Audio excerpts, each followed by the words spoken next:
You know, there's no TBS, there's no, you name it, that's it. And we watch what we call free TV. If you have anything, like if you don't have cable of some sort, you know, the dish or cable or whatever, if anybody is watching TV off an antenna, that is what we can still consider free TV. Other than that, there is no free TV. That's a term that you might read somewhere. But free TV is only if you have an antenna of some sort, because you're pulling in the stations. Now, what are you going to get with free TV? Well, you'll get the network, and that's about it. You might not even get some local news. Cable and satellite TV ensure that we pay to watch TV. Now, I remember back in the early or middle 70s when cable TV was just coming around. I remember the very first price I paid for cable was $5 a month. Now, cable then wasn't what cable is now, but you can see how things have ramped up, obviously. And interestingly enough, at around 11 p.m. during this time, this is what you'd see pretty much on every channel. Turn your TV on, this is all you get. Because all the stations turned off at around 11. Some of them ended with the Star Spangled Banner, which is very interesting. Then they put on this test pattern until, 5 or 6 o'clock in the morning, then it all started up again. Howdy Doody, of course, and Buffalo Bob, and this is pretty much what everybody's TV looked like here. Let me tell you about this one TV we had. My dad, who has long since departed this earth, he loved TV. Just loved it. And unfortunately, he never had the opportunity to own a color TV before he died. Can you imagine us watching the Rose Parade in black and white? He did. And just never thought, okay. Anyhow, he bought this console TV, a used TV. Console meaning it's a big, real wide, and back then the screen, they weren't the flat screens, they were like this wide or deep, because you had these cathode ray, if it went wrong, you had to see which tube was bad. There was full of these tubes, cathode ray tubes. So anyhow, it was this big console, and it was one of the very first remote controls. This was, my dad thought it was pretty cool. It was a remote control that had 2 buttons on it. One button was for turning it on and off, and it included volume. So you hit it once and turned it on. You could hit it maybe 2 more times to turn it up. It's soft, loud, and then really loud, and then you hit it again and it turns it off. Then the other button is channel. Well, to determine what channel it stopped on, I had this little wheel in the back with these little tabs that you pull out, and they represent channels. So we only got 3 channels. So you pull out these 3 tabs that represent 3, 5, and 8, and you hit the channel button, and the wheel goes, stops at 3, hit it again, stops at 5, hit it again, stops at 8. That's how that worked. Well, the interesting thing was that when the dog, who had, like her dog license and rabies shot things on her collar, when she shook her head, the things rattled, and it would turn the TV on and off. I mean, it was not very sophisticated technology. If the dog could turn the TV on and turn it up. Well, that's the kind of TV we had. Also, in the transition years, we have, in terms of the printed page, Sports Illustrated comes along in 1954. This is kind of a benchmark, if you will, in sports communication. Sports Illustrated. It's the first real effort at an all-sport color magazine, and you know the history. It became quite successful.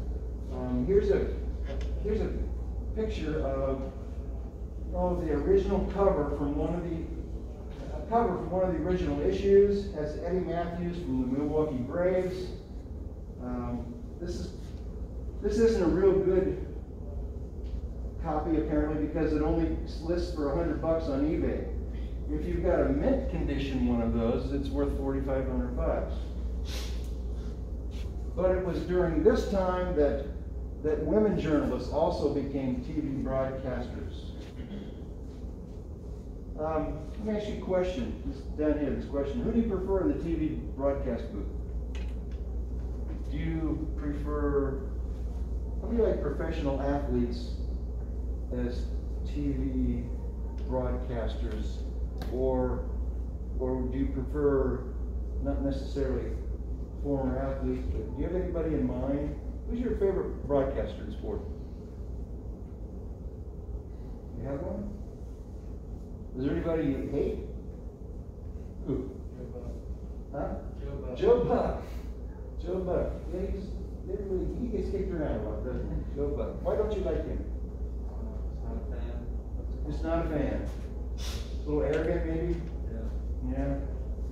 Who do you like? Who's the play-by-play guy on Monday Night Football? Or is it Sunday Night Football? Who's the guy with Chris Collinsworth? Anybody know?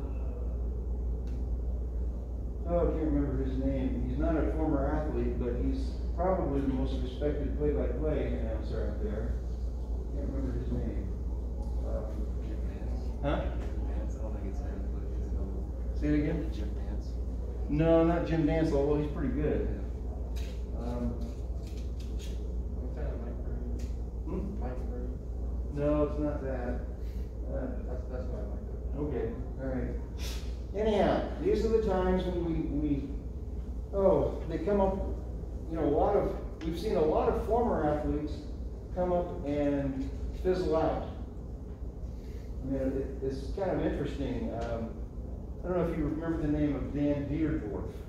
Dan Deerdorf was a Canton high school product, went to Glenwood, then went to Michigan, unfortunately, and then played there, All-American. Then he had a great career with the Cardinals, and I don't know, about 10 years after his retirement, he made the Hall of Fame. And then he went on one of the networks as a play-by-play or a color, might have been a color commentator. He didn't last long because he wasn't that good. And they chew you up and spit you out if you're not really, really good. I find it interesting that Chris Collinsworth, who played for the Bengals, has stayed that long on TV. I don't think he would last as a play-by-play, but the comments he makes, along with his partner, they just seem to gel pretty well.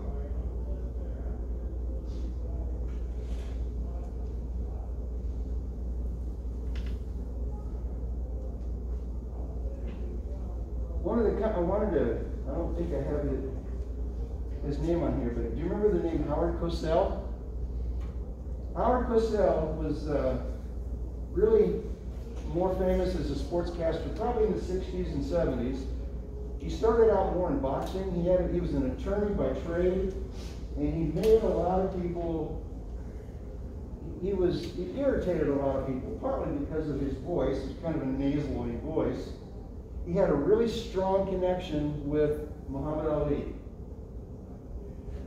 Now, I don't know if you know this or not, but Muhammad Ali, what do we call him? When you hear Muhammad Ali, he's referred to as the what? Anybody know? The greatest. That's the word that you hear used to describe him. Well, the greatest, I mean, he got beat, he wasn't undefeated, but he's called the greatest. Did you know that Muhammad Ali refused to take induction into the U.S. military. He got drafted, but he refused to go, and just on principle. So there's an element of America that really never liked Muhammad Ali after that.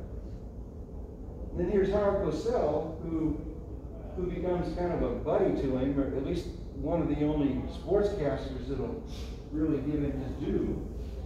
And so I think a lot of people may have, they held that against Howard Cosell. Well, eventually Howard Cosell made a really stupid comment on the air one time that was viewed as racist. You know, you can look that up and you can see what he said, and he was canned. And he was one of the first that got canned for something like that. We're talking back, I'm thinking 70s and might have been in the 80s. Now, your textbook talks about two guys that were really very, what we call visionary. In other words, they thought way ahead. They made decisions today that affected, 10 years from now or longer. Pete Rozelle and Roone Arledge. Pete Rozelle was the commissioner of the NFL. By the way, the reason we concentrate a lot on the NFL is that it is the richest and biggest sports league in the world. Now, maybe I shouldn't say biggest. I do in terms of worth. It's the richest in the world, the NFL. And among the teams in the NFL, the Cowboys are the richest among them. In fact, the Cowboys, at last count, were the richest team, professional team in the world. Even richer than some of the European soccer programs, which are really rich. Well, here's a phrase, two-word phrase I'd like you to remember. Up here, the concept of league think was introduced. NFL team owners considered the league's welfare over their team's individual needs while increasing the value of the NFL brand as a whole. In other words, there were some decisions made by Pete Rozelle and some of the owners that did not make every club happy. But in the end, it helped the NFL overall. One of the things they did was bring the AFL and the NFL together. The very first 2 or 3 Super Bowls were between the NFL champ and the AFL champ. Okay? Now it's between conferences. They're all part of the NFL. Well, Pete Rozelle was responsible, the most responsible for doing that. The Super Bowl, as you should not be surprised, became the most lucrative annual spectacle in American mass culture. Has everybody seen a Super Bowl? You have, haven't you?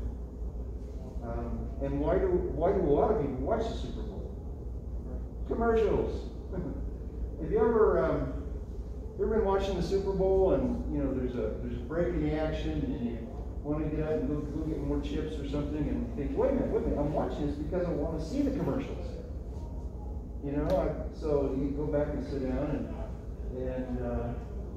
well, Roone Arledge and Pete Rozelle also were the ones that created Monday Night Football. And after 60 Minutes, the show 60 Minutes, it's the second longest standing primetime show on TV. Now, if I'm correct, if memory serves, NFL or Monday Night Football started out with Howard Cosell. And anybody have any idea who the player was that provided color commentary? He was a former Cowboy quarterback, Don Meredith. And Howard Cosell kind of gave him a moniker of Dandy Don.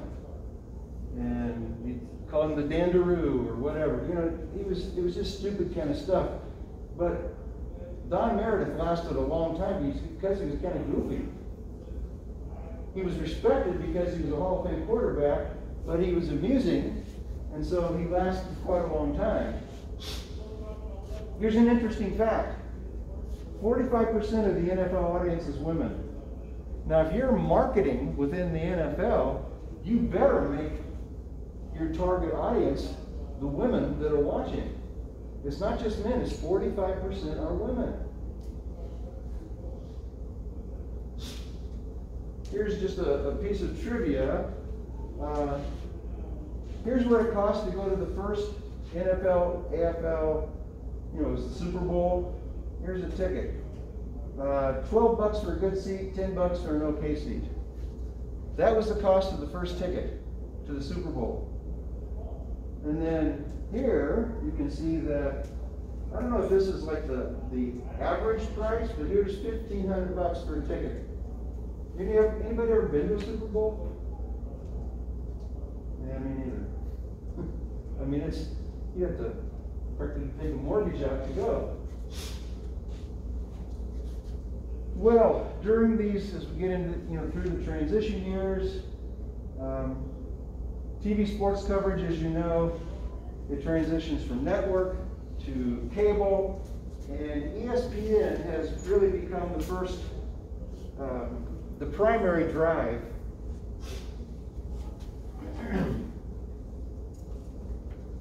And we know that ESPN's connected to Disney, obviously. Their breadth of scope is over 200 countries. And ABC is the majority owner, and they're owned by Disney, which is really, when you think about it, Disney has got some serious dollars. And they are supposedly, we call it the happiest place on earth. What a marketing tool that is. You're a kid growing up. Who doesn't want to go to the happiest place on earth? Well, we talked a little about esports already. We know it's not just part of the culture, but it's a college sport. We have esports here at Mount Vernon. I looked up the other day to see how many esports programs are in collegiate sport, collegiate sport today. Depending on the date of the article you read, there's somewhere between 130 and 170 collegiate esports programs right now. And we're one of them. Now, I don't know, what I know about esports would be, about this much. And I'm trying to get the coach from our esports program to come in here and talk to us. But I think I asked this question before. We don't have any esports players in here, do we? Does anybody know one? Anybody room with an esports person? Tell us something about it. We need to find out more about it.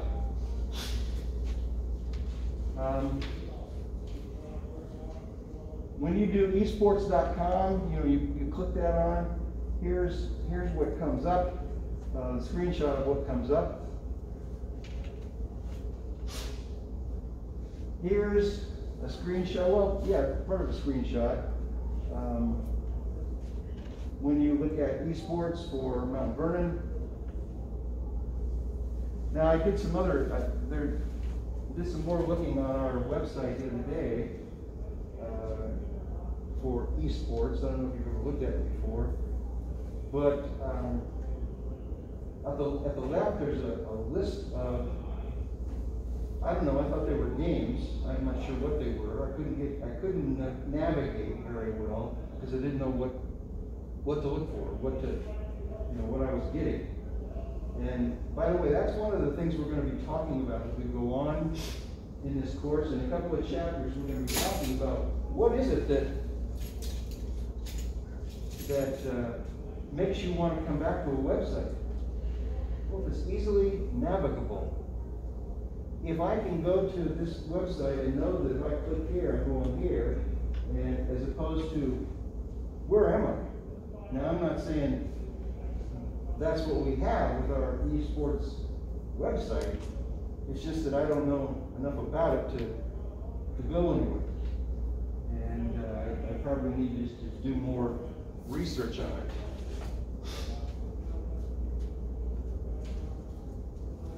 Well, what are some of the challenges facing sport journalism?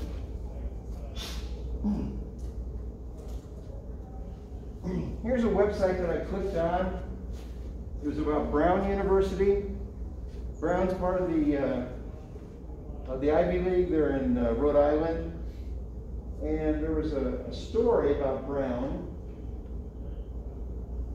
The story had to do with them dropping cross country as a sport and then bringing it back.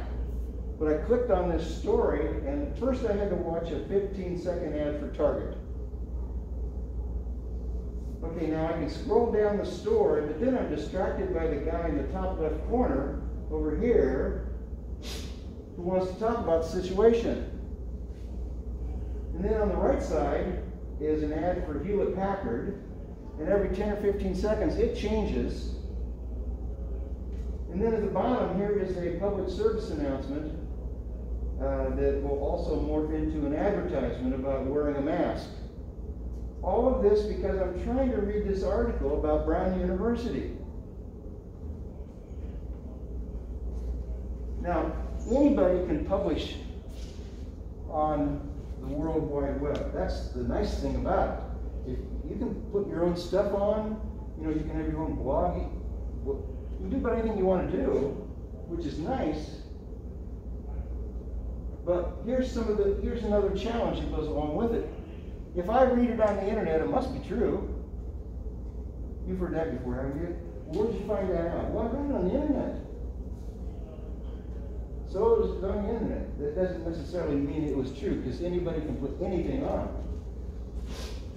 Sports journalists don't have the kind of access to athletes and coaches that they enjoyed in the golden age. Well-known personalities may remain aloof, contrary, or even selective of whom they talk to. So now that you would think you'd have more access to athletes as a journalist, but it's almost the opposite, because they know they are at a premium and they will only talk to so many people. Then you have the problem of the integrity of media companies. They're not always honorable. For example, ESPN can present reports that are slanted a particular way or favor a particular group. And I'm not saying they do that, but the very fact that it says so on the internet. Any kind of like, we all know, don't we, that Fox, if you watch Fox News, it slants a particular way, doesn't it?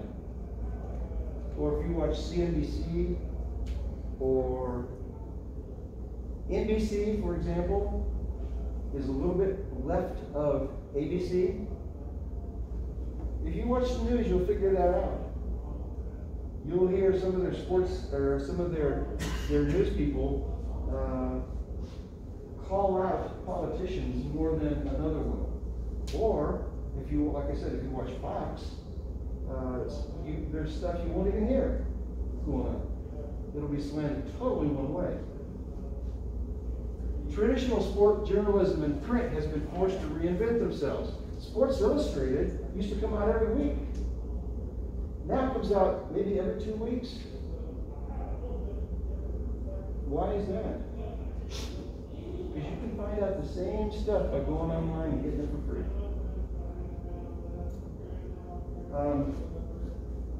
Let's see, there's another, we're forgetting the website now, but there's another regular sport website that has gone completely online. It's purely a financial decision. I mean, they make more money if they go online and they don't print it. People are willing to pay, significantly less for the ability to go online and decide what you want to look at. They don't necessarily want to subscribe to a magazine. Now, there are some diehards that would rather have something in front of them. Do any of you have Kindles? Do you read from Kindles? Anybody? You know what I'm talking about, don't you? Kindle? Okay. I'm kind of halfway between reading books and reading Kindles. And the thing about having a Kindle is you can, if you have a library card, you can rent books free from the library. I don't know about here, but I mean a public library, and transfer it onto your Kindle and read it that way. I don't know. I still like to read a book in front of me as opposed to the Kindle, but sometimes it becomes, you know, you can't get a book when you want it necessarily, but you can go online and buy it at a, you know, it's cheaper than buying the book usually. But what do you give up? What do you give up? You liking to read a book? And some people say, I don't care what we do. I can just get it free or cheaper on the Kindle. That's what I'll do.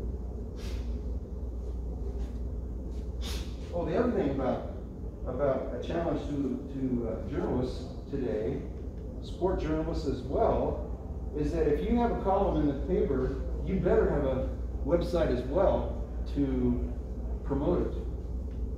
Because people are going to be reading the paper online maybe before and instead of the actual print newspaper.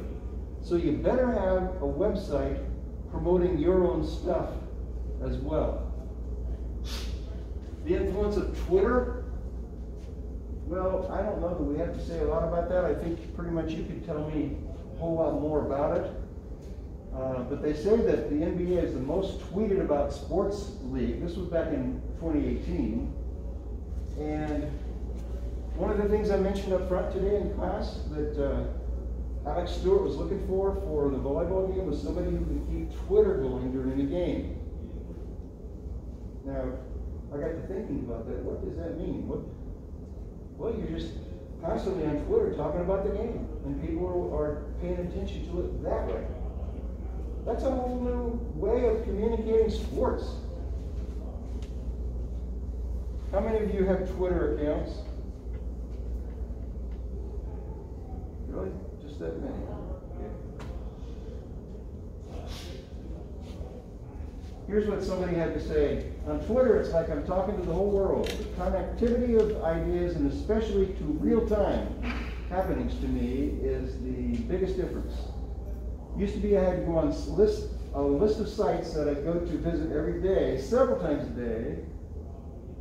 But I don't do that anymore. I started Twitter, and Twitter takes me to those places. So if you're really if you're really active on Twitter, you're going to get the stuff. As I understand it, if you have a Twitter account and you sign up for, you know, do you want to follow this and this and this? Well, that's the stuff you're going to get, and you're going to.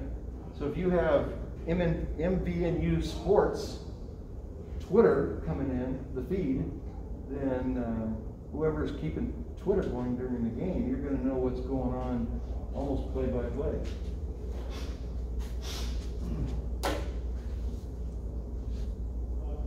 All right, let me ask you a question that I asked early on before some of you got here. I have on my calendar that Thursday is the University Statistics Day. And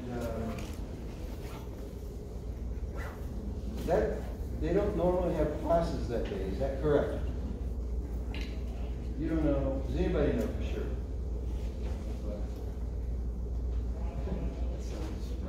Sounds right? I don't know for sure. Okay. Well, I will find out, and I'm going on the assumption that there isn't, but I'll let you know for sure. If there is class, then we'll just bump the schedule up. We're heading into chapter 4 next. But I will let you know one way or the other. I'll find out today. Anything for the good of the order here? Anybody got anything to say? Ask. All right. Thank you very much for your attention. See you soon. Have a good day.